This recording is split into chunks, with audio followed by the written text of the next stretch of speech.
Your iPhone contains your entire life, and high-level intruders know exactly how to slip inside without ever touching your screen, asking for a passcode, or convincing you to install an app.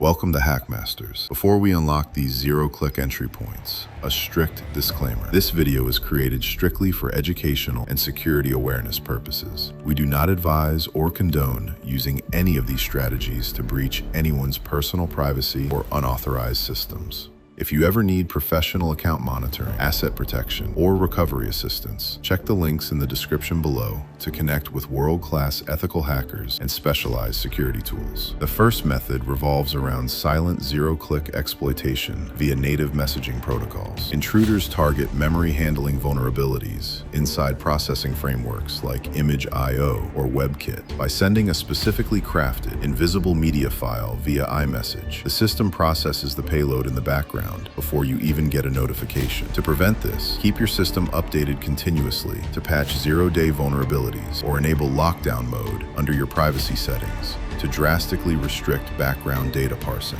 Which feature on your phone do you think is currently most vulnerable? Drop your answer in the comments right now. The second approach leverages wireless baseband spoofing. Advanced operators set up rogue cellular towers, often called IMSI catchers, forcing nearby devices to downgrade their connection to legacy, unencrypted protocol standards. Once downgraded, network traffic can be intercepted remotely without touching the device. You can shield yourself by disabling automatic network connections and using an encrypted VPN on untrusted cellular networks. If you're finding this breakdown valuable so far, hit that like button, subscribe to Hakk Masters, and share this video with someone who needs to secure their phone. The third entry vector relies on malicious Wi-Fi frame injection. When your device constantly searches for familiar networks, it broadcasts probe requests. Exploiting buffer overflows in Wi-Fi chipset firmware allows attackers to execute arbitrary code completely over the air. The defense is simple. Turn off auto-join for public networks